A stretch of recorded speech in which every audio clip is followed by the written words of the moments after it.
Dogs of Warcry is a podcast from the Mortal Realms focusing on Warcry, a fast-paced cinematic skirmish game by Games Workshop. You can expect discussions on gameplay, rules, homebrew, lore, painting, terrain, narrative gaming, leagues, and events. Welcome to Dogs of Warcry. In this episode, we're going to be discussing different ways you play your Warcry games in games thematically. Of course, we'll also be talking about our hobby progress and games that we've had. Tonight, as you can see, Mike and Vint will be joining me. How are you guys doing tonight? Doing quite well. Mike? I am here. I'm awake for now. Get that man an espresso. That's right. Yeah. Just start, if you start seeing me doing shots this time, it's not whiskey. It's coffee liqueur. Mm-hmm. All right. Well, we'll slide right into the Forge of Mithraxis. What hobby progress have you guys done since our last recording? Vint, why don't you go first? All right. Well, I've finished building in its entirety and pivoted on my basing for what I was going to do for my warband for our painting challenge, and that's been kind of like front and center of my mind for hobby stuff. I finished building the Imperial agents I need until I think 1,500 points for an escalation league I joined. Nice. So that was super fun. So lots of building. So pretty soon, painting.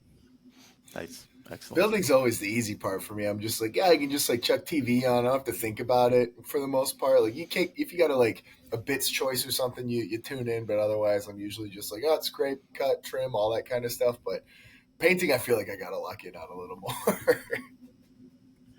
Right. Or kit bashing. Mm-hmm. Well, kit bashing, I got to have the brain on. Yeah. I turn into a Abraxia when I'm kit bashing. I lose focus for a second and I slice half my finger off.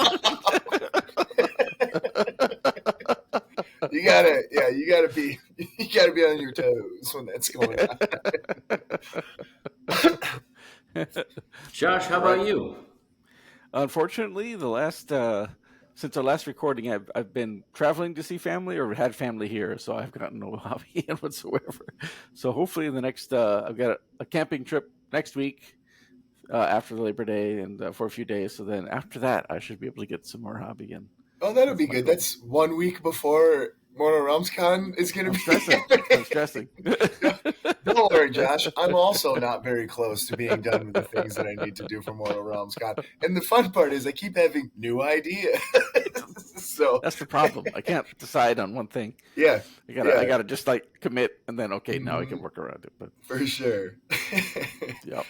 How about you, Mike? Yeah, I'm in the same spot. I've been kind of busy doing stuff. I have been making progress, just not as much as I was hoping to in the short span of time that we've got before then. So I got a bigger project I got to work on for the theme of the con. But I've been working on a lot of terrain, and I want to address some of the allegations we made in our previous video when we talked about we levied some pretty harsh criticism at some Lord of the Rings terrain, and after that I don't think it was that night because we recorded pretty late, but the following day I think I busted out my Fortress of Dol Guldur box, and let me tell you what, I started trimming up some sprues. There are 6 kits of that sprue in there. I got the big box of it, and I looked up a ton of like source material and things like that, and not source material, sorry, but like other people's ideas and what they built with it, and you can make some playable stuff with it. If you don't put all like the walls and things like that on there, you can get some pretty open platforms. So I've been having a lot of fun just Legoing my way around, this like cool, deathy kind of inspired, awesome terrain. So that's one of the ideas I have for Immortal Realms. I was like, what a perfect time to do it for a board. So I've made basically a board, maybe 2 boards worth of that. So, but it is really fun. Cool. There's some really cool granularity to how you build it. Trying to make some multi-layered stuff, try to just really visually interesting. Not looking forward to painting it because of all that trim. But yeah, I think I found a way to make it pretty playable in Warcry. So that's been pretty exciting.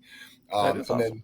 And then I've also been not finishing the pack for Mortal Realms. Kind of thought about it every day since we announced that we were going to do it, and I just got to sit down. And usually, I'll spend like 3 hours in a night, just knock everything out, get all my missions in, and do all my side quests and stuff like that. So I just need to do it. But been thinking about that a lot, and I think that counts. Thinking about hobbying is It half does. of the hobby. You got to process. Exactly. Yeah, Let it absolutely. steep. Yeah.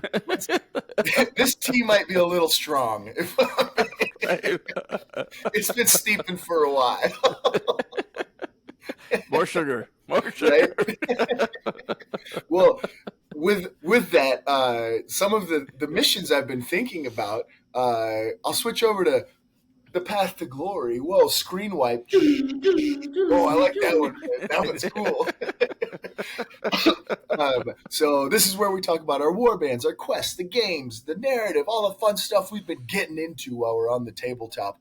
So with one of those missions that I'm hoping to use for Mortal Realms, I got a game in this week. First time in like, I swear it's been like a month since I was able to get out. But it was the day that the something came out. I can't remember what, but there was some new stuff. I don't know, whatever. But I got to Rules play with. update. No, that's not it. It's um, it was, yeah, I got a game in against Alex, who was playing a really cool Cities of Sigmar list based around all of their like their really cool faction counter reaction that they have, and so that was really fun. But I played with Riverblades. I loved them when they came out. I bought I think 8 of the crest dancers, so I could get like the double crest, or not crest, whatever the crest blades are. I bought a whole bunch of singles of those because you only get one in the box, and I really like that chaff model, and it's just better for the reaction and stuff like that. But so I had them built. I've had like a basing scheme in mind to like put them in actual rivers, like really really scenic basing. I haven't done a good scenic base in a while, so I was like, sweet, let's do it. And then their rules were so bad for so long, and I was like, I'm not motivated to do this anymore. um, but I busted them out, brought them to the table, and they were super super fun. They play. We'll get into this eventually, but one of my favorite things in Warcry is Cruel Boy's Monster Killers because I love their reactions that they do, and it's because they kind of like ping down in every game and stuff like that. Like something moves in, yes, the net's always really nice when you react with Cruel Boys, but the 2 damage and the 4 damage that you can get is just such a cool place. It's like this like draining effect that hits everything that comes near you, and the river blades now they have a double that every time you basically make an action that's not a weight action, you roll, and on a 2-up you do 2 damage to something within 8 inches. They're just flinging little shurikens and throwing stars, and I mean they're knives, but just chucking them all around, and it's a really fun play style. They just I could build a far more competent list with them, and they were really fun to play with, and their battle traits fun. They've got you like parkouring off of terrain. Like, if you start near terrain, you get an extra inch of movement, so just all over the place. So no, it was a really fun game. I haven't played Alex in ages, and we had a good time. So that's awesome. It was a good evening. Yeah, it was a good way to get back at it. But Vint, it sounds like you had. Oh no! Sorry. Spoilers! You told us this off camera. Vince played some games too. So I got to play my buddy Preston. We've been friends for a gazillion years, and he's made it out to a couple events. Mm-hmm. And he's fun. He's a good dude. He brought out his Flame Seekers, right? Yeah. And they the Vulcans Mm-hmm. live long and diggy hole. So he brought those out, and we had a game into my Twist Weld because I was like, I should probably learn to play these a little bit better than the tertiary glance I gave so long ago. So I put them together, and they were fantastic. They were super fun to play, all but really really slow. And Preston still snuck away with the dub, which was pretty awesome. That is awesome. Yeah. The game was super good. We played it on a table where we just took a bunch of chunks of terrain because the store we were playing at had chunks of terrain. So we put chunks of terrain all over the place. And so it was like, there was like a giant hill, and the hill I think was like 8 inches or 10 inches wide by like 16 inches long and about 8 inches high on the back. The game looked gorgeous. I bet. Yeah. It was very like it was also like very terrain heavy because of it because we're only playing on terrain. So Yes, like it's a terrain heavy board with one piece of terrain. yeah. So it was super fun and like the way we like just put stuff around. There was like a big King of the Hill moment where like his hero like stood on the center point. And the mission we took was we actually used Mike your pack from your mining. Oh, Uh, nice. yeah, Yeah, so from the Mac mining one. We Caravan. did the one of the missions from there. So we Sweet. were standing in the middle, and the objectives were turning on. Mm-hmm. And he snuck it, I think, by 1 or 2 points. Snuck away Nice. with it, which was pretty awesome. I Very didn't cool. think my twist wheel performed poorly, um, but they still lost, so that's all right. Learning, lots of learning. Right. Right. Yeah. They seem like kind of a trickier warband to get better with too. They're very delicate and they're trying to thread some needles of like taking damage and stuff like that. So I'm sure you'll be absolutely smoking us with them soon enough, Vin. Don't worry. Well, it Geralt. was the ally, I think, is what I did wrong. So I added an alchemite warforger. I was like, cool, he can be brewing up some emberstone or some, whatever he's brewing.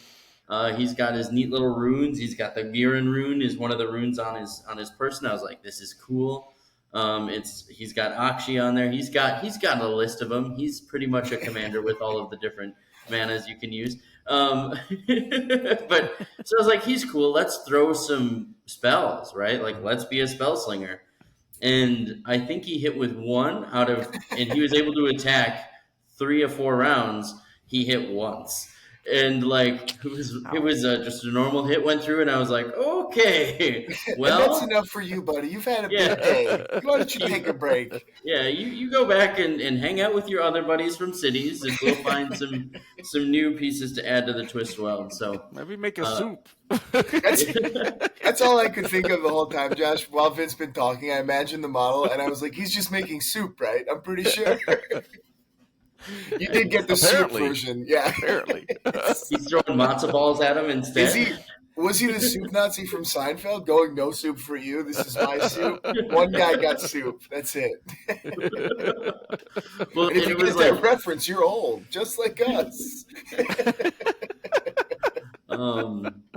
yeah, no, it was super goofy because it was like every time he had to like finish a character, so they'd have like 1 or 2 wounds on him, and I'm like, come on, just hit, and he'd Right. whiff and then whiff again, and I was like, okay, Preston holds the point. Here we go. But that actually reminded me when I was playing against Alex, the very first, so that the ability that I was talking about, where you roll and on a 2-up, you do 2 damage.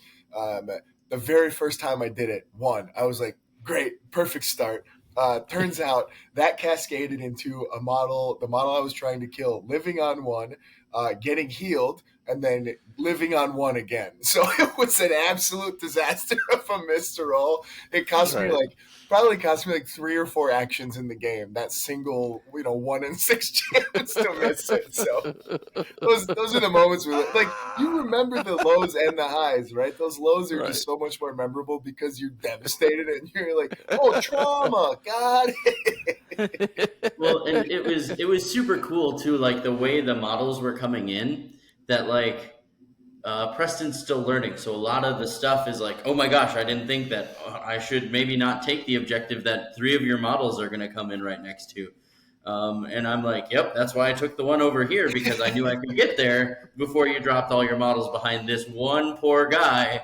And like, my guys held pretty well. Like they are squishy, but against other squishy parts, they like 2 or 3 of them can fight back. The 2/4 damage is not the most reliable, but it's there. It's good. And it's pretty ubiquitous in the list I was playing. So like having a lot of cheap 2/4 fighters didn't feel bad. My output felt a little light, but I think that's because I sank so many points into another leader who kind of stood in a corner and Yeah. Yep. Turns out Did not everything pull its feels weight. bad when you only roll ones for a game with a guy, right? Well, and dice be dicing. It's okay. There were definitely some rolls. I think I rolled like 7 6s in a row at one other point with like my Briar Blash guy. So it was like, here it is. Here's the balance. Like, Right? yeah. He's Right. like, I've came to murder everyone. You're So making stew, but but it was I'm fun. here. Yeah. Tried out a new game store. Real quick on the rolling lots of sixes and lots of bad ones. Were you using the loaded dice that you have then? You used your toilet dice for that game? Yeah, oh yeah, yeah. I put them through. One of our friends, so he does trophies, and if you get the last place instead of a wooden spoon at one of the events, you get a toilet that's 3D printed. You drop your dice in, and it comes out in the bottom. That's incredible. Yeah, yep. So we need one of those. A toilet dice tower. Very Toilet nice. dice tower. It's a real thing. But yeah, no, it was super fun. Thematically, it felt really neat to be playing on one giant piece of terrain. We did stuff like take other smaller pieces of terrain and try and like level them up so it looked like everything was one giant ruin that we were playing in, which was fun. I didn't realize all of them had hand axes, so that was a good surprise for me right out of the gate. I've somehow managed to dodge them since they've launched. So there was a lot of learning for me at this game too. But yeah, it was super fun. Just impressed with a lot of his fighters and watching another, a good friend and another player get like tick better every game is just cool. Yeah. And now he beat me. So who am I anyway? Well, that's the last time you ever play him. Yeah. Beat Vin. Done. Right. Drops hobby, leaves forever. Yeah, I don't want to play with you anymore, pal. This is not what I came for. I came here to play noobs and stomp them into the ground. Good for me. Awesome. But yeah, that was it. It was a fun game. The new shop was really cool. Where's that at, Vin? Wanakee, Wisconsin. Really? So, Okay. It's Game Haven. Okay. Gotcha. Cool guys. They I've opened heard the shop. about that actually.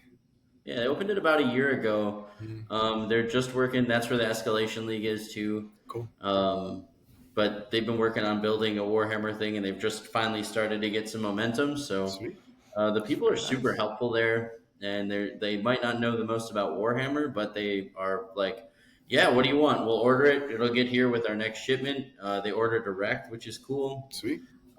So just another awesome new game store in the area. There's All right, Vin, you're going to cut us in on that sponsorship money, right? You know what? Let me show you my Game Haven shirt quick. You guys can each have a sleeve. Can we sign it? Yeah. Oh, dude, that'd be so cool. I wonder if we could get it. No. We could do that with the Dogs of Warcry shirt, though. There you go. Get an XL. We'll all sign it in silver Sharpie. Yeah. Then you can, use it to mop up stuff around your home. The lucky winner, right? No, Josh can't win this, Heart Vint. The best part about getting a Dogs of Warcry shirt is you get the lyrics to the opening song. So, wow. Yeah, whoa. Did I hear 20 shirts just get bought?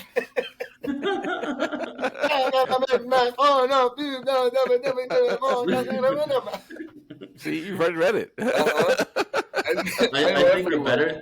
We got to do like a quiz show sometime where the three of us quiz each other on like straight up like Dogs of Warcry lore. I like it. Yeah, I'm here for it. And then we have to get like one of like a regular listener in here to be a control and just see how bad we are. Exactly. Joe Alexander. Maybe. I think that'll work. How many hosts has the Dogs of Warcry had? I've been listening to some old ones. The answer will surprise you. Number 7 shocked me. And that was 34 hosts ago. Click here to find out more. This one weird trick to make your podcasting more fun. Right.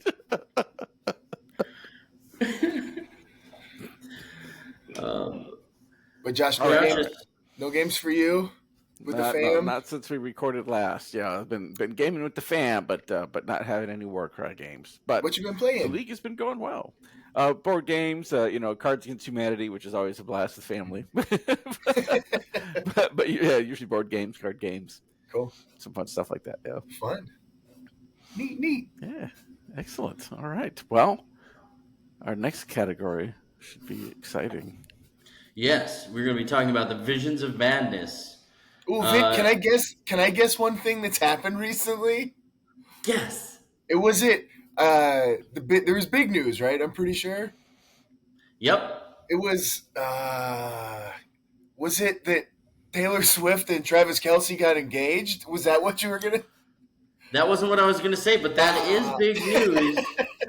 It is big news. Well, that's all I could think of. I was going to say, we're coming up on Honda Days. Happy Honda Days, everybody. Oh, Toyotathon's coming up soon.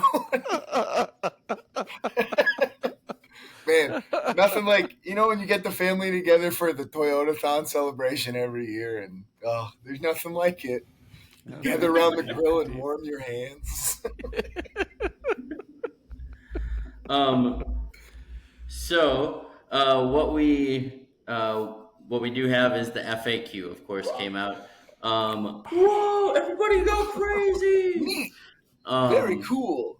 Yeah. Cool stuff, Warcry. Super neat. I know that we want to do a deeper dive on it, but we do acknowledge that it's out at time of recording. We just want to kind of get through it so we know what we're talking about, as opposed to being like, here's a hot and fast reaction to these points costs, maybe. And not just say the same stuff that everybody else is saying about it already. It's pretty easy to just regurgitate. It's like other people are saying that stuff. You can get that, you come here for our takes, right? You don't just want to hear the right answers. You want to hear the wrong answers said fun. We're here to deliver misinformation about your FAQ. That is already difficult to read.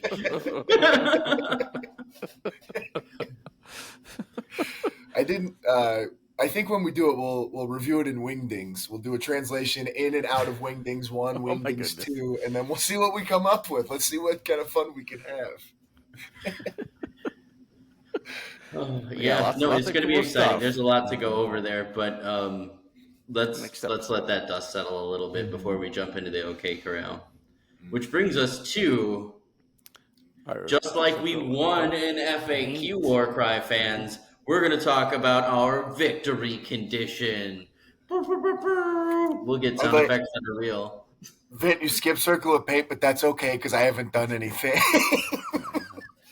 I think Vin's the only one that's made progress this last step. So I did Circle of Paint. No, I like victory condition time. I'm here for it. Yeah. Subconsciously, he knew. He did.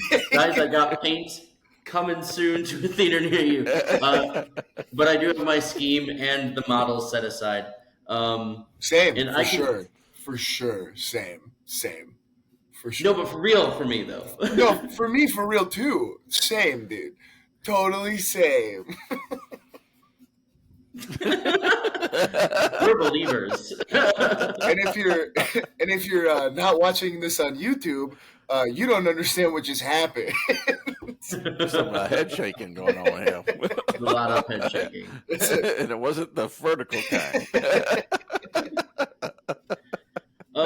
No, this works out good, actually, because one of the things that I was like, okay, let's do this watery theme, all this stuff. I wanted to look at the Ravaged Coast lore, so that's what I've done in the last week, is like really dived into the Ravaged Coast lore, and I was like, you know what? I don't know that my twist world would be okay in the water. It's boiling. It's full of everything awful. It's like covered in warpstone. The coast is kind of a tough place. Like, let's review, shall we? And I haven't read it in a minute.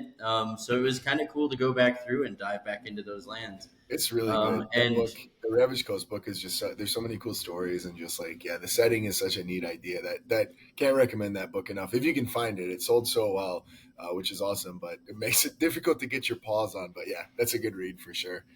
Mm-hmm. Well, it was just good to dive back into, but it gave me new direction for my theme of things. Excellent. So like my paint Like in 2 days' time, my entire paint setup, where I was like, I know what I'm doing, completely shifted. So I was like, cool. Actually, this works out really well too. Perfect. Yeah. So, which brings us to storytelling time in victory condition. Yeah, some good transition. Of course, we will be talking about themes. Lots of Whoa. different themes in Warcry and different ways that we introduce themes to our Warcry games. And now I'll let Vince start with the top one here. All right.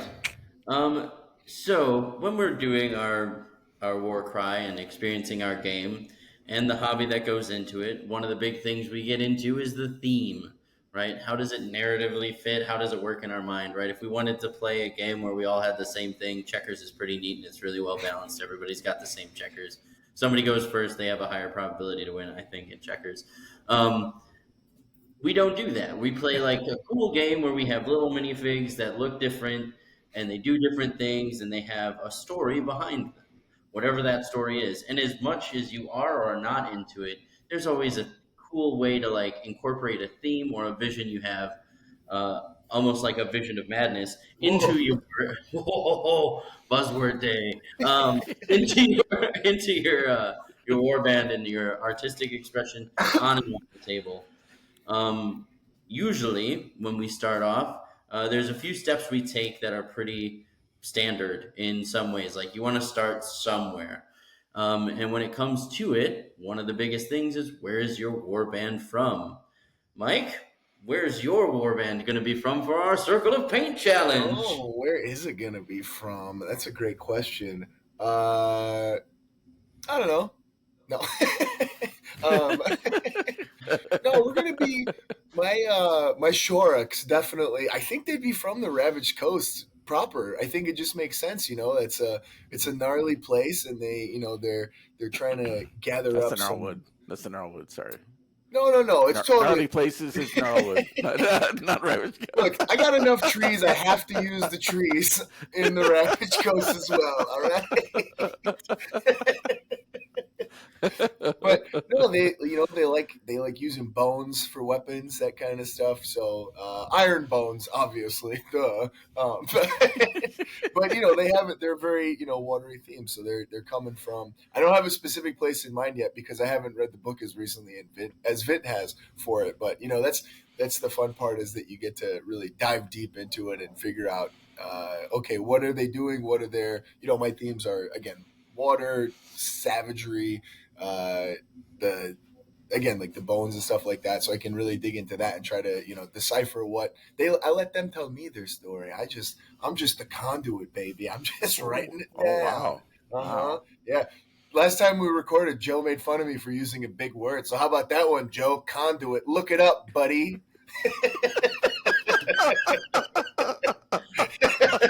But we love you. It's okay. But also, I'll try to keep the vocabulary down for you, Joe. I'm sorry. Joe said something about making sure that I could understand it. I think he's just sticking up for me, buddy. So 2 syllables max. Otherwise, it's over my head. Ravaged, I had to sound out so many times.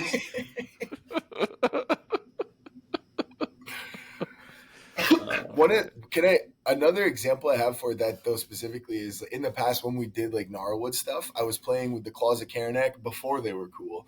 But I leaned into this whole stupid theme of like these guys are what did I call them? They were the Gnarlwood Kennel Club, and they were like a dog showing club. And so the whole point of what they were doing, they were training their dogs, and they were going out and showing their dogs as a war band, like against their enemies and stuff like that. And it was such a fun uh, just creative experience to dig into that and try to explain why they exist, and that they're like they're going to try to prove that they're the best kennel club in all the Gnarlwood, guys. So just really exploring it and doing. I do silly things like that, and it was really fun to come up with. How about you, Josh? Definitely. What do you do for your origins? Yeah, so for so kind of what Vit was alluding to, you got themes in terms of the background or the colors or where they're from, why they're, you got all sorts of ways you can kind of thematically design your warband. And so, as I mentioned before, mine is going to be a death warband of Morda. So going out there to seek and collect souls from the undead to return them, and make them safe, really, to free them from Nagash and house them into Morda. And but so with the Corvid theme, I'm using Corvus Cabal modified a little bit to fit into the Ravaged Coast. So we've got pirates, we've got crows, we've got and it'll be a death warband. So there'll be some way to kind of represent them as vampires or skeletons or some other aspects like that. So there'll be some death themes, Morda, crows, and of course the Ravaged Coast. So I'm sticking with the wooden decking, I think, for basing. But because they're going to be on the ships out there searching and traveling around to find the undead that must be freed. Your souls are mine, in Mordas.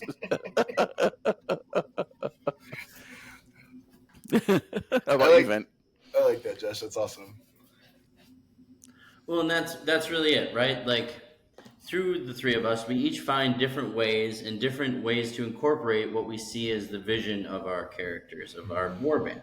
So before we even really get started, we're looking at like what sounds fun that'll fit into this narrative image, this image I have in my head for the models, this image that I have that fits in the lore. Like, you have these, how does this all fit together?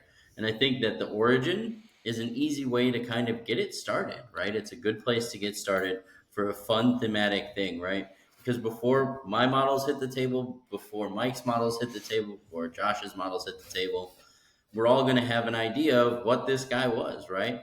The dogs in Mike's warband are probably going to look really nice and be really well painted and not painted the day before any event, because he took a lot of time and effort. They definitely won't still be primed white dogs from 2 years ago.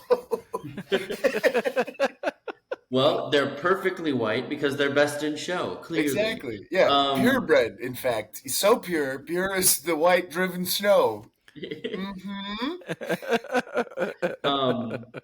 Right? And you go to warbands like Josh's from his Cypher Lords we talked about a few episodes ago, where they had these cool little cat ears, and there's a whole story behind that and the modeling that went into them. Right? All of this comes from an origin theme. So before I even set down my models to play against Josh's or Mike's, I've got an idea of where they came from and why they're here. And that helps give you your in-game narration. Exactly. So when you guys are playing, what's one way you like to help incorporate in-game narration? Josh? So one of the things we kind of talked about in our last episode about terrain is how we use terrain to help tell that story too. And so I think, especially with the Ravaged Coast League currently running, I've often brought kind of some water mats and a variety of docks and ruined buildings to kind of help set that theme of the Ravaged Coast. So even, it's not, you can use any kind of ruins, whatever, because the Ravaged Coast is a huge area and you've got mines, you've got all sorts of stuff. But that was kind of one way I kind of tried to bring that watery, ruined seaside sort of theme to the games. And so for these kinds of things, it's kind of fun to have that to tell the story. And then as you kind of get the mission and the twist and everything else, then you can kind of start forming that story in your head. Like, oh, there's a storm going on. Okay, big storm coming in on the coast. I'm trying to take down, these objectives over here. And my guys are like filtering through the tree, through the ruins at nighttime. And so you can kind of start imagining what's going on. And then, of course, the dice will help tell the story, whether it's good or bad. From a storytelling perspective, always good. From a winning and losing perspective, your results may vary. Right, exactly. I played many a game where, you ended up winning. You didn't think you were going to win, and so it's like, oh, this tells a different story than I originally thought was going to happen. Right, but that's part of the fun of having some of those random. Exactly. Like 2 weeks ago, Alex had come back to the league after a long break because work was keeping him busy. And by that time, my warband was about 1,350 points, and he had his 1,000 point new warband. So we got to try out some of our.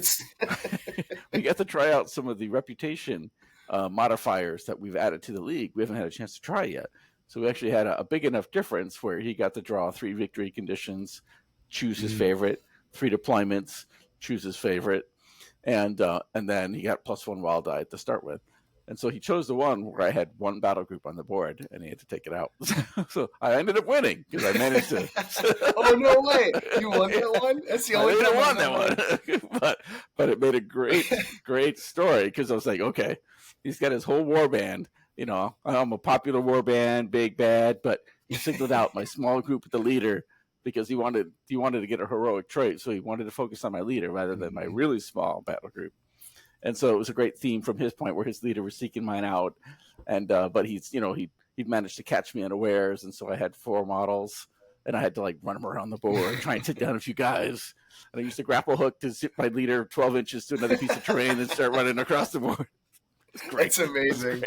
And that's such a cool use because I feel like that like abilities like that, right, Josh? Like the grapple hook, like you don't really see it used a ton, but then like it's cool to get those missions where it's like, no, this is actually the perfect tool that I need, right? Yes. Like normally you're like, I don't know what to do with this, and then all of a sudden you're like, I need to flee for my life.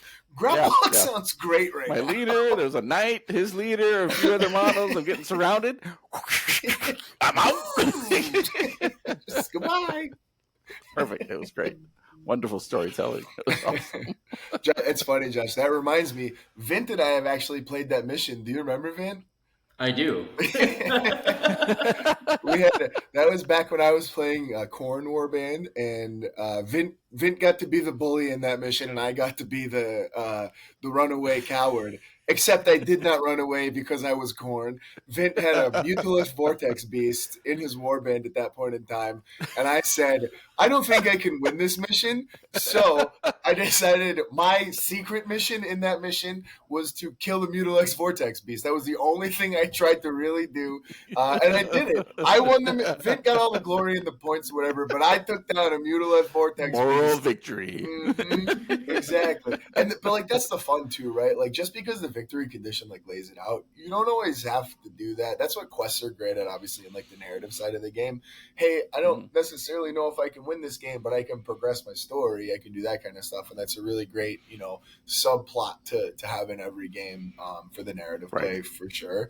Other really cool like in-game moments that I've had, or just something that I try to do a lot is I try to like interpret like the actions or the abilities or like you said, Josh, the dice especially, try to really put some flavor on that. Very like Dungeons and Dragons-esque kind of like when you see like the online DMs and stuff like that, the really famous ones, like they just do this really good job of, yes, the dice says 6. What does that mean though, right? And how do we turn this single value on a 6-faced cube into an evocative and emotional and, exciting experience? And so like if I'm jumping off a platform, I'm not just like, I move here and I drop down 2 inches. I'm backflipping off that bad boy. I'm doing all kinds of tricks. I'm running. If I got to climb up and stab you, I'm like, putting some sound effects with it and trying to really like make it feel like the models are, Warcry is a cinematic skirmish game, right? Adding that cinema to it, really trying to incorporate, what you would imagine these things would be doing dramatically instead of just going like 4-inch move, I strike you, I hit, 3 wounds to you. And so right. Yeah. And again, the dramatic dice rolls are really fun, and the easiest way to interpret that, again, like the game versus Alex where the guy lived on 1 multiple times and I was just like, oh no, right? Just like we're trying to take him down. So I'm flinging darts at him, I'm whipping him, and there's a doctor just pouring potions down his throat. No, we can't lose, right? And like that's all just from like 4 actions in the game, and you can just it's like Skyrim where he pauses and he's eating all the food. Like, I blacked out for a second. Why is your belly so big, and why does it smell like cheese wheels? Hey, anybody know what happened to that giant toe that was laying around? You ate it? Disgusting. I like just imagining the noise. That's how I'm going to interpret healing in the game from now on, Josh. That,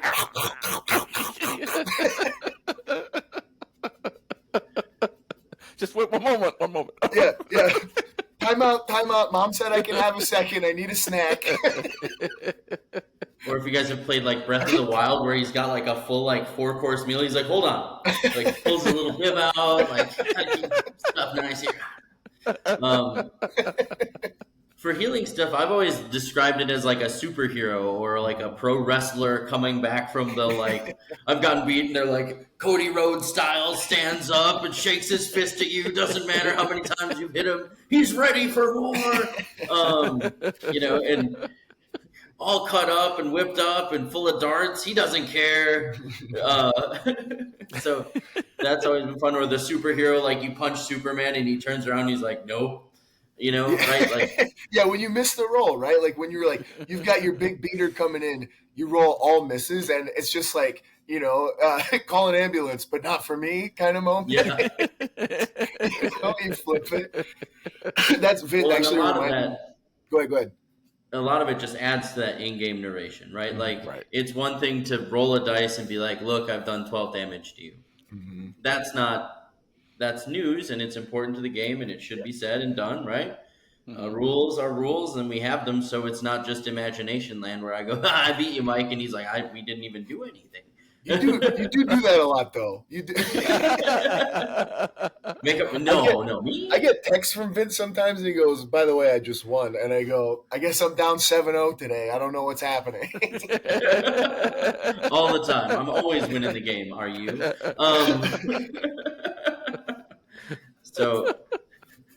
But that just helps, right? When you discuss what you're doing, I swing a flail at you. I run up and throw a hatchet at you, and then I use my double to do some other goofy thing, right? I throw the bolas at you and hit you in the ankle. They're not here to trip you. They're here to break bone, says the Iron Golems player, right? Like, we weren't here to trip you up. We want to break you. And, right, it adds flavor, right? And things like when you're playing, right, part of it is that you do get to tell the story together, right? You're doing it together. The dice are helping.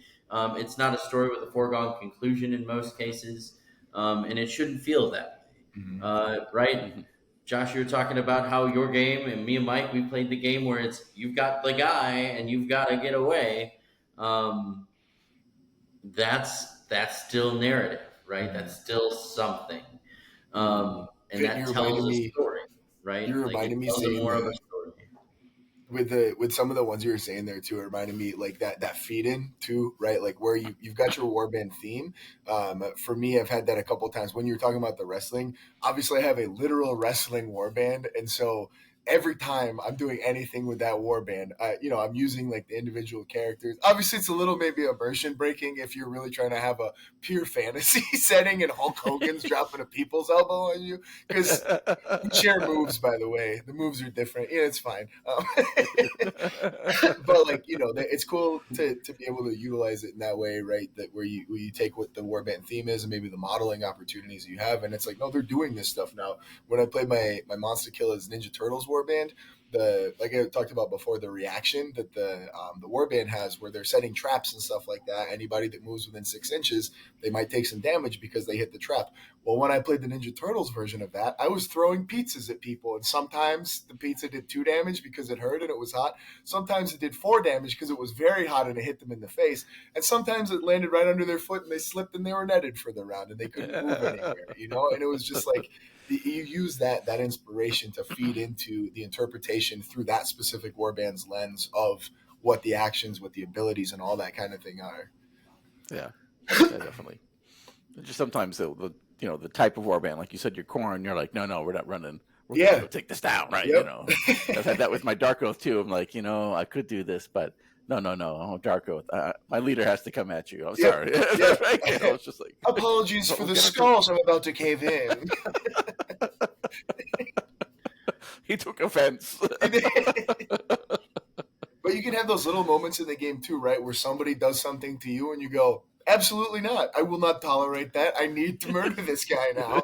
Strictly out of vengeance. Yeah, and like Vint was saying, all of this kind of feeds into that storytelling. Mm-hmm. So you kind of set up the backdrop, the theme, and part of that we were going to kind of touch next to the game format, where the type of game, yes, you get a victory condition, you get a twist rather, and you get deployment, but you can also have additional game things. You could do siege, you could do jungle tactics, you could do some of the unique terrain features that the one of the more recent boxes added, and all of that can help tell your story, kind of framework, the background. But yeah, it's when you get into the game where it starts to help tell itself. It starts to narrate what's going on, and you're kind of going with the flow, like Mike was saying, letting it work through you. Yeah. Again, being a conduit, Joe, conduit. There you go. You're gonna have to slow that down. That Josh said reminded me too. When you take those cards, sometimes they tell the story for you. I had a game versus Eric years ago now, where again I was playing my Norwood Kennel Club, and he was playing his Dogs of Warcry Untamed Beasts, and we had the mission where there's just a pile of treasures, and one team is trying to get them all, the other team is trying to prevent you from getting them all, and I was the one trying to prevent them from being taken, and so. I was like, well, that's obviously all the chew toys, right? I've got all the chew toys right now. Your dogs are trying to come take it. I got them. I'm not sharing them. You can't have them. These are mine. Don't touch them, right? And so I deployed right on it. So I had one of my actual like Hounds of Wrath there, and I was like, yeah, just squeaking away at it to defend him. But like, that was just like the card. The card gave us that opportunity to just like lean into it a little bit, and it's kind of tricky sometimes, I think, because you have to be a little bit creative and you have to give yourself that license to be a bit silly, and just be open to non-traditional stuff. But like those cards can give those really beautiful storytelling moments where it's, again, like you said, I'm not just standing on an objective, I'm standing on a hole in the ground where all the treasure is going to be able to be excavated from, and everybody's trying to come and take it from me. Get away. Yeah. Well, and it comes into play in so many other ways where the setting works in keeping with the theme, right? Yeah. When we talked about Preston and Maya's game, we weren't talking about probably a Ravaged Coast game because it was all on grassy ruins, right? Like, in this beautiful, expansive prairie land north of the Ravaged Coast in the mountains somehow. We've got this great green space. Right? But it was very fun, right? Like, so that wasn't part of it. Just like in Catacombs, if you have a bunch of Catacombs games you want to play, that's awesome. You want to make up a reason why you're in the same place so often, right? Like, what's going on here that your warband's like, you know what? We lost like 6 guys in the lava. We're back because we don't care. We found another 6 guys, in fact, and we're back here. It's pretty awesome. And doing things that like can kind of talk about, right? Before, during, after, all of it matters. So, like, a lot of the times when Catacombs came out, and I've said it a million times because I play it a lot. I like Catacombs. It's super fun. One of the things that I would I need a sign. I'll just hold up Catacombs when I'm talking about it, so people can skip, and then I'll put it down. We'll just change your name to just Catacombs Vint, I think. I don't think it shows up actually in the recording, but just for context, we can all see each other's names.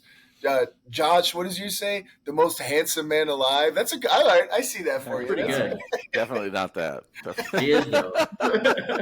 YouTube people, you can see it. You know he's that for sure. You can hear how handsome he is. It's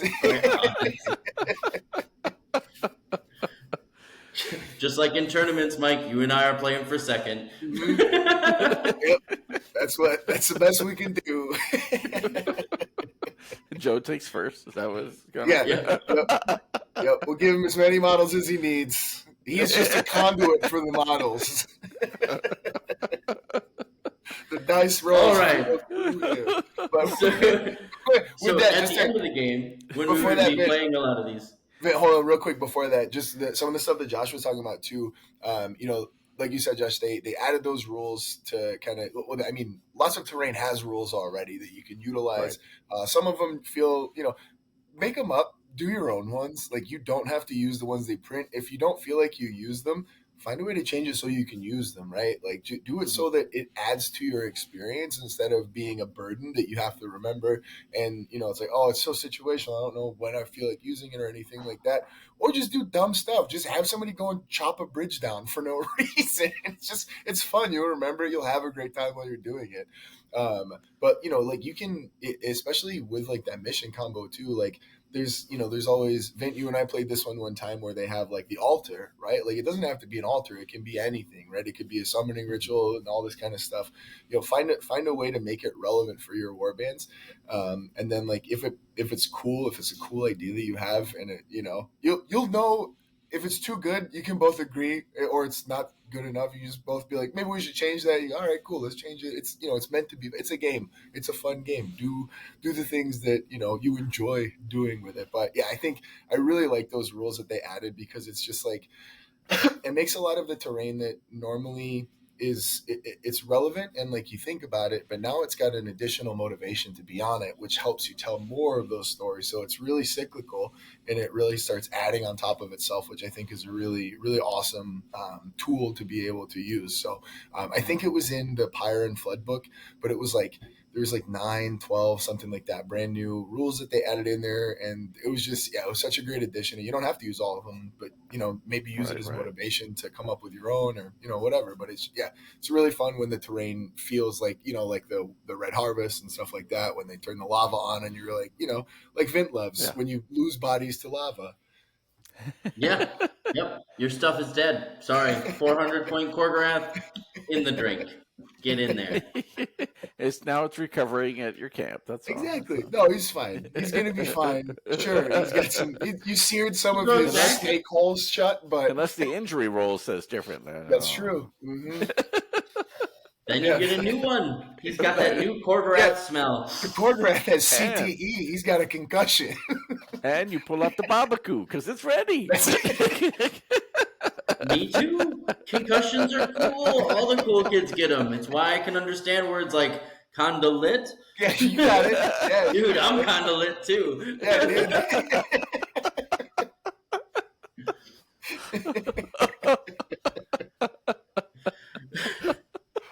What did you say about after the games, Vin? Yeah, so after the games, one of the things you want to do is kind of like a wrap up and use your roles afterwards to describe the story. So if you have, heroes or characters that died, or if you have models that died, what happened, right? Like how'd they get away? I don't know how many warbands I had like slink into tall grass after they've been fighting Josh's Cypher Lords, but quite a few, I can tell you. The amount of Skaven heads that ran for the hills. But you find a way to incorporate that. So with the Catacombs games, one of the things I would talk about is you're in a silver tower, you're trapped. You've found your way into this labyrinth, and every time you go to leave, you walk into another one with another warband. And you can switch up the boards, but you're stuck Silver Tower style. And it was a nice way at the time to incorporate people who were still doing the old Silver Tower, and kind of put it all together. It was very neat. Mm-hmm. So that's fun. Finding a way to use the narrative at the end of the game to tie it into what your next game will be and continue running with your theme. Or if it's a farewell to the warband because you've played Twistwell too many times before the points decreases, and you're like, golly, sunset. See you later, friendos. And Nurgle got him. The decay finally washed over their body, and they're rotting stumps for somebody to spit on later in their adventure. They got healed their trees now. Oh, nice! Yeah, that's a happier version than mine. Yeah. Pessimist. Oh, that's another many syllable word. It means like Skaven, pessimist. Yeah. I think. Yeah. Vin, I get this. I've been told I'm condescending. That means I talk down to people. But I don't. Why? Like I'm sure everybody talks down to me. You know why that's funny? Because on my screen, you are above his image. Did you hear that, Vin? Right. What? Exactly. All right. So back to post-game narratives. Right. So I've been involved in a variety of different 40K, fantasy, Warcry leagues, Necromunda, where a lot of post-game narratives, you got to write like a little blurb of your, what that game meant, what was the narrative result of that. And we don't always do it in a lot of our leagues, but we've done it in some of our leagues and other things. But it's definitely either, like Vint will sometimes write in his notebook, what happened and what the game results were like. But that's always kind of fun to do. where you're in that creative environment in terms of, okay, so this is what happened in this game. What does it mean for my warband? Where are they going next? Especially with our map-based campaign, it's like, okay, where am I going to send my next explorer? What am I trying to find out over here? What does this one give me? Oh, excellent. Okay, I'll start working on dominating this particular territory, and this is why. And so having that reason to tell a story, or the game went this way, my leader survived the ambush, and now Alex's warband is a rival. I'm going to get him back. I'm going to take down his leader, right? So having that post narrative can kind of lead to those warband rivalries and help you tell the next story when you get together and say, okay, I really want to, this is my victory conditions, but my leader's going to take yours down. That's my goal. Revenge for the ambush, right? Whatever it might be. You ain't getting away with it that easy, punk. That's right. This time I got my whole warband. Yeah, all 1350 points of it. You messed up, kid. Big trouble. Myrmidon's got some words. Yep. Yeah, Josh, I always used to love when we had a whole bunch of people writing their post game narratives. Like, we used to have like a couple of extra threads in the Discord, and people would just add to it every week. Joe was always really good at that. I'll say something nice about him. Joe would always do really fun ones. He inspired me to do it more. One of my favorite ones I ever did was I was playing Flesh Eater Courts, and I had them be delusional Wall Street bros. So they were just like crypto bro, just out there grinding, getting that money, no matter the cost. And so one of the like in-game things that I did was I started with one back in the old Vargolf Courtier was my leader. And then I just filled it out with ghouls. So it was like, all right, this guy's like the head of the firm, and then we've got a whole bunch of little mooks that would be out there. And I decided that a gameplay thing that I wanted to do was the only time, like, I wouldn't change the composition of the warband unless one of those ghouls got a kill. And if they got a kill, they got a promotion. So they got promoted to the next level, and I would buy whatever, for my warband. I would upgrade them to like, the next kind of model up, that kind of stuff. And that was really fun to like write about, like, who got their promotions each week. I would interpret the, like the treasure rolls, like the artifact rolls and stuff like that after. That was really fun. I remember getting the bottles of Aqua Guaranas one time, and I was like, boys, we had a good week. Let's celebrate. Let's have a good time. And I was pretending they just bought some whiskey, basically, to like, pop it and, celebrate. So again, it was Ow, this hurts. This hurts. I guess like, I'm not quite dead. But, right. No, it probably still hurts. Well, whiskey does too, right? So good point. But like, yeah, it was just always fun, like, using again the post game to interpret and change my warband and let those rules help me facilitate storytelling with it. And it's obviously with Flesh Eater Courts, you can just do some really silly and fun things, and that was a blast for sure. Was using the the aftermath sequence to get a little wackier. Yeah, for sure. Yeah. And Zach and Eric, Dr. Warcry Eric have done good jobs about that in the past too, where they'll get a model and upgrade the model, based on the theme of their warband or their narrative purpose. Like, okay, yeah, this guy made his construct. Now, the Kurnoth Hunter was actually this, guy in a suit, for his, his steampunkish warband. And, yeah, I can't remember what he called it. But Zach also 4D, 4D. It was that one, the Cogfort warband. Yeah, Cogfort warband. Thank you. And Zach did something similar. Every time we killed one of the Kurnoth hunters, he would change it, and it was a different model. And it was so much fun. And it was like, because he was trying to keep pace with all, like, his warband was trying to keep pace with the with all of the predatory animals that they experienced in the Gnarlwood, and they were trying to copy what they saw so that it would be better. And he would change the profile each time from like just the different Kurnothi profiles, the range to the melee, right. And then like the axe, I think, was the final one. So, I forgot about that. That was so much fun. Yeah. So and doing it that way reminds me a lot of like what the appeal of board Heidmans for a lot of people is that you would get these models and you have to change their weapons based on what they got. You might model something different based on the points, the experience they got. And so I think playing leagues like that where you're not necessarily driving for the, this is going to win me games, where you're driving based on the theme and the story. It's like, oh yeah, this model did really well. Okay, I'm going to promote him into this guy. He's going to get this now.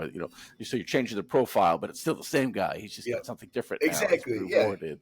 Yep. And I think that's definitely a more fun way to play, and kind of help you, drive the story in a variety of different ways you might not normally have gone. So it's kind of cool.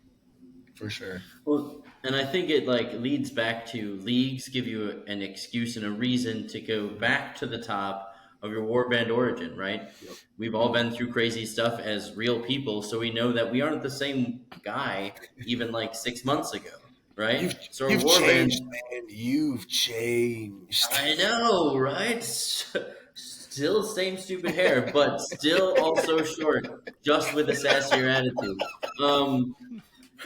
But it's the new Vin. It's the same Vin as always, but she's got a new hat. Now with even more dramatic gestures, but it gives you a chance to kind of revisit and reapply theme and continue to tell your story over and over again and wash, rinse, repeat. The other part of this too, right? We're all very narrative focused people, right? The three of us are very narrative focused people. We're very thematic focused people.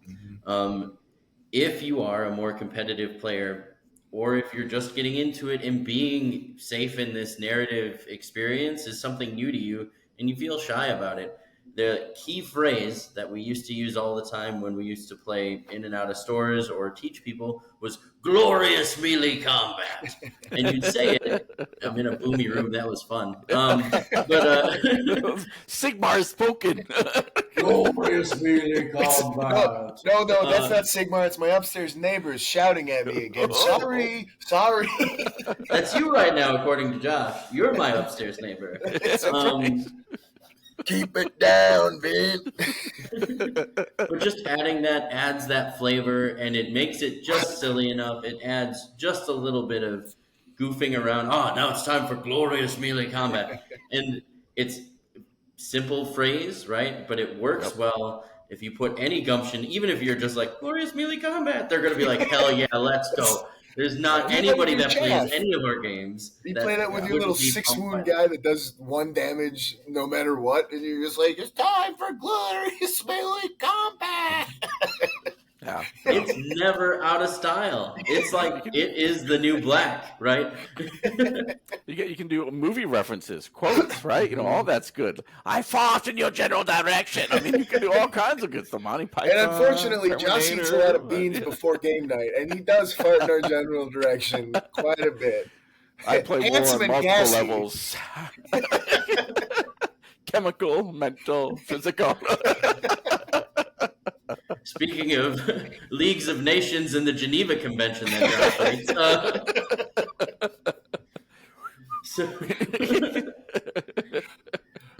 but simple things, right? They add a little bit of potpourri to this already fun game, an experience we get to share with another person. It's super neat, super fun.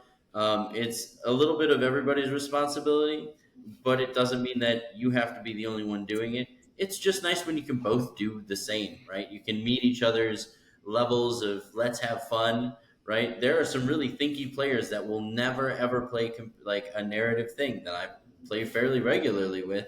And it's okay to be halfway through the game and be like, dude, I'm going to kick you off the top of this, whatever, insert item here. Dude, my bomb is going to blow you up so bad. You're going to be just confetti. We're going to call you cornfetti today. And they'll go, oh. Yeah, the more... Because they will remember. Right. The more puns... will remember me. The more crony puns you can incorporate into a game generally coincides with an uptick in fun most of the time. That might have been the right direction. Yeah, I don't remember which way I don't know which way I'm going to show. I want to do that way. Next gonna give it to you. My Dogs of Warcry band is back. It's the Dogwood Kennel Club coming at you. DMX zombie group. It's the Rough Riders. That's pretty fun. Mm-hmm. It's all mounted. Love it. Undead Barrow Knights. Feel free to steal these ideas, by the way. This is also literally how I come up with warband ideas. Somebody says a stupid thing and I go, I can't get that out of my head. I have to do that now. Warband idea number 26. Put a couple digits in front of that.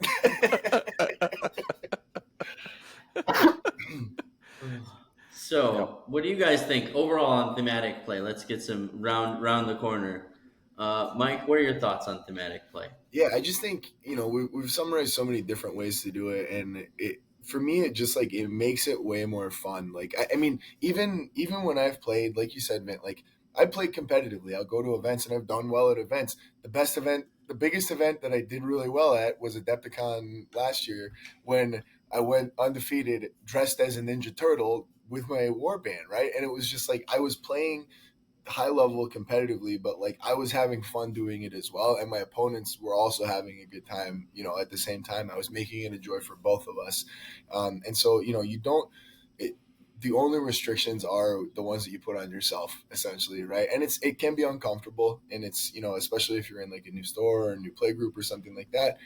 But like Josh said, you can just kind of like drip feed it in, right? Like maybe I'm not comfortable being bombastic while I'm playing the game, but let me write a paragraph about, or just give some names to my guys, or give them some qualities of things that they, that maybe like one of my favorite things that RPG systems do is when they give you a flaw. I think that's a really cool way to play the character, and so giving your leader a flaw in Warcry is a really neat thing to do. He's always going to try to go and kill your leader. He can't help himself. It'll put him in bad positions.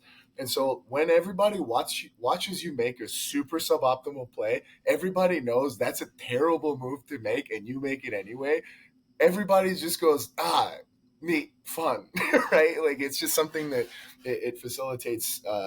It drops the pressure of like, oh, I got to play well, or anything like that. And it's just like, I'm here to have a good time, and I will sacrifice the result of the game for the result of the night. I think is a way to do it. And so all of these different things that we've talked about, again, steal them, iterate on them, whatever. If you have specific questions about it, I think there's so many ways to incorporate it in there, and it doesn't have to be all of it at once. It doesn't have to be a big show for any one of those things at a time. Just do little pieces of it that you're comfortable with, that make you happy, right?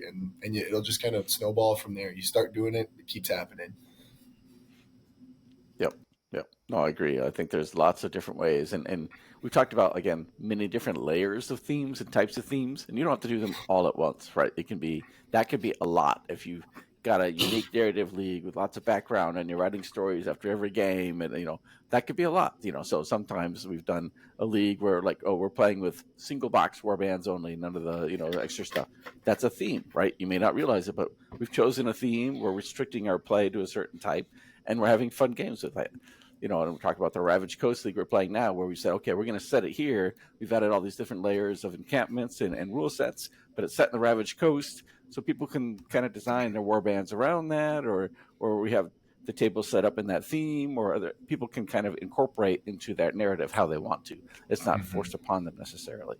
And there are lots of fun ways to do that. And again, it can be very overwhelming to think about doing all at once. Like this current league where we're in, there's a lot of unique rules we've layered on it. And we've had 2 new people kind of come in. And so we kind of like ease them in terms of, okay, here's the basic narrative rule sets. These are some of the extra layers we've added for this league. So it can be intimidating, and it's more just kind of backing off and saying, we don't have to start with that. Let's start with this, and kind of work your way up there. Same as a teaching game, right? Like we don't need to use abilities in your first turn. I don't need you to build a list for this game. Use this list. Just you don't have to be able to construct and understand absolutely every part of the game. Take those baby steps and just again do the parts that make sense for you at that time. Right. Yeah, it takes time to kind of. And we do a lot. We've done it for a long time. Yeah, exactly. Mm-hmm. How about you? Sorry, Ben? I cut out there. I think I talked over you, Josh. My internet cut out, so I didn't think you were speaking, and then I was like, "Oh, Josh is in the middle of a sentence," and I just stopped. Sorry about that. You're good. Likely excuse. So when I do it anyway. But I wanted to be clear. When we're talking theme, like Mike interrupting, or no. It's what my character would do. Roll an intimidation check because I'm way taller than him, he says. 5 fine. I'll throw your rings in a mountain of volcano fire. All right. No, I think when it comes to thematic, it's about where, like, what drew you to the hobby, right? Like, it can be something. There's a lot of people that are going to come from, hey, I played Space Marine 2, and I like fantasy. I played the Warhammer Total War 3. I like the models. I like the stuff, but I want to play a smaller game because I don't want to buy all those models. I want to play Warcry.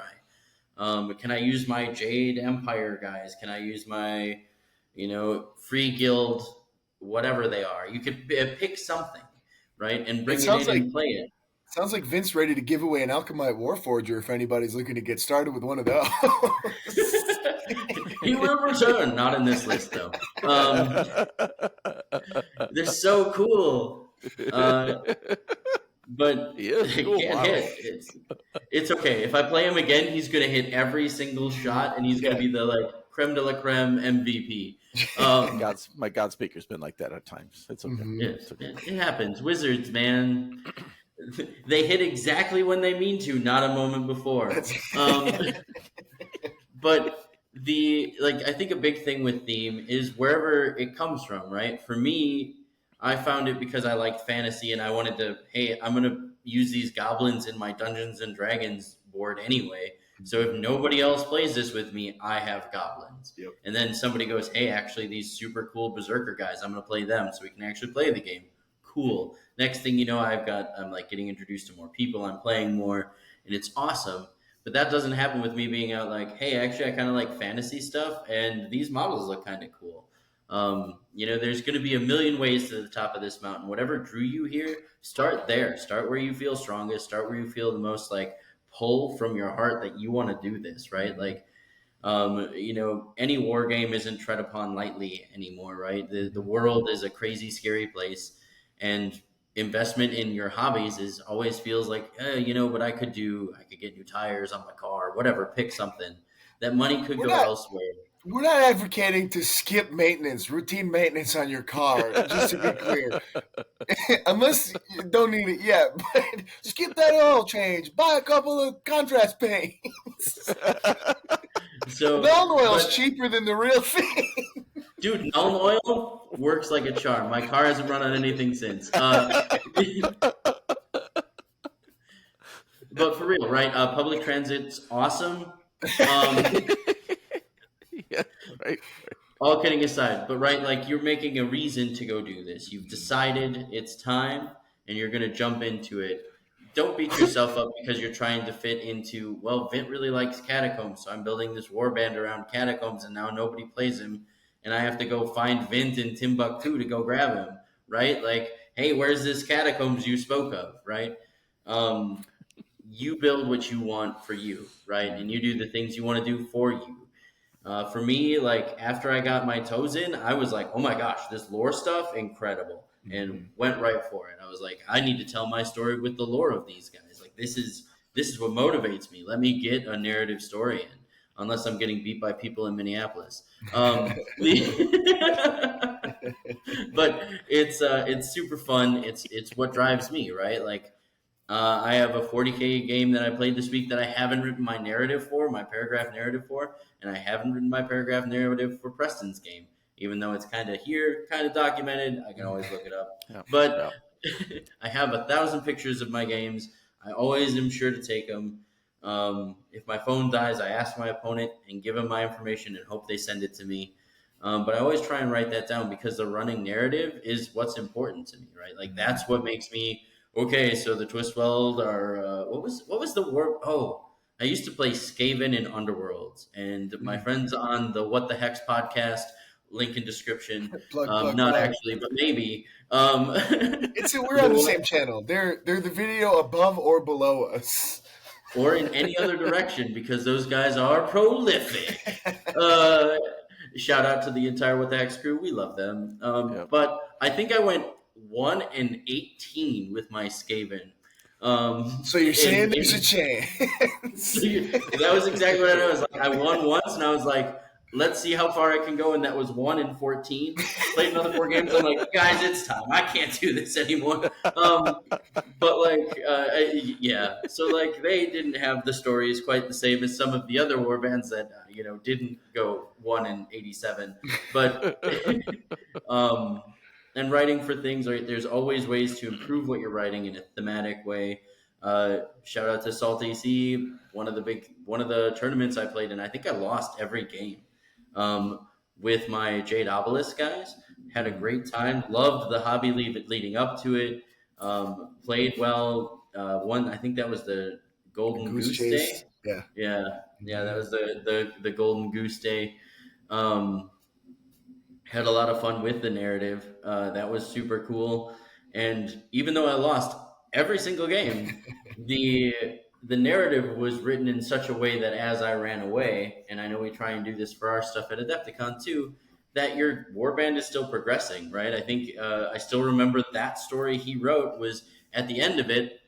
Your character is like, "Ha! They thought they had us beat, but really we were just regrouping in these weeds over here. We've got them right where we want them." And I'm like, I have watched my warband get mutilated every turn. There's no secret plan. But I might just be crazy enough to think I'm there not is. dead yet. I'm not dead yet. Right, that story stuck with me, right? And I wouldn't have had that opportunity without thinking thematically, without going forward with theme in mind, or having an event that did it, or somebody else to help facilitate that. So make sure you're that person in your community that is facilitating it if somebody wants to do it. And if not, beat them up and make them do it. Put an oil in their car, see what they think. Yeah. Physically injure them, accost Yeah. them, and do whatever you need. Assault On the tabletop, just on the tabletop. Wherever, dump them on a table if you have to. Leviathan blue all over their car. Waterboarding with Briar Queen's Chill, and that one's good.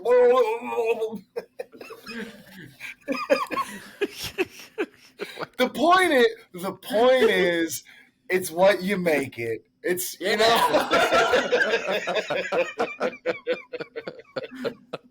you only get out what you put in, and sometimes that's null oil. In your gas tank, play your games thematically. So I think that kind of wraps it up for us. I don't think we can go any further. I got one more thing to add. Just I was thinking about it while you were talking about those things. Is for many game systems, people will play a lot, and sometimes they get burned out on playing the games and whatever else. And so, people don't necessarily think about like adding a theme, adding narrative to your games. Like, hey, let's for this league, we're going to do something completely different. Changes that, and that can solve a lot of that burnout or that repetitive. Like, hey, we're doing the same thing. I'm taking the same artifacts. I'm getting the same things all the time.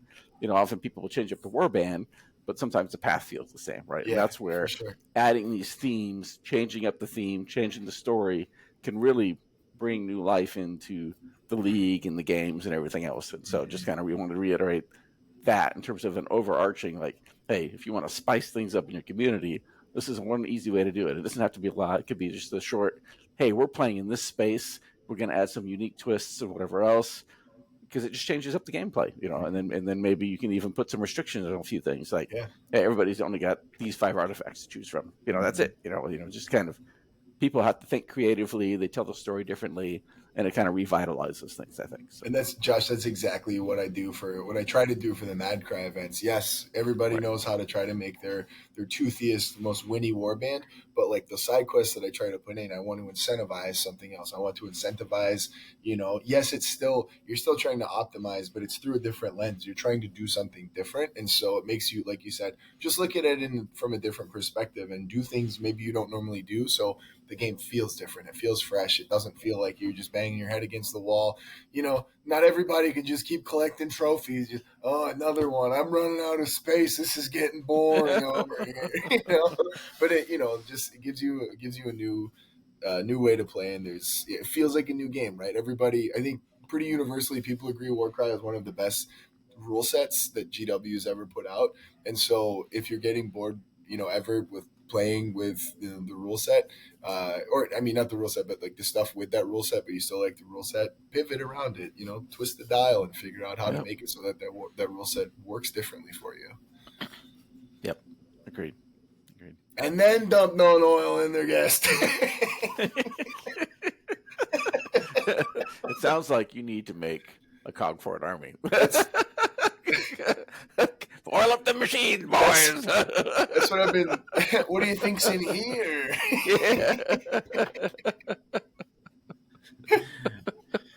Show that war block engineer you know who's boss. Right. And with that, I think now is a good time to wrap things up. So you can find us on themortalrealms.com/Discord. And of course, we'll have this on YouTube and Podbean. So please feel free to leave comments. Let us know if you got questions. We'll post it in a variety of different places.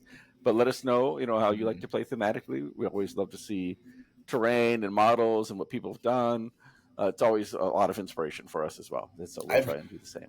I have a sad life. I always love going and reading all of the YouTube comments. So tell me some stories. Make my compulsion into a validation. Tell us all about it. Right. Thanks, everyone. Thanks. Toodaloo.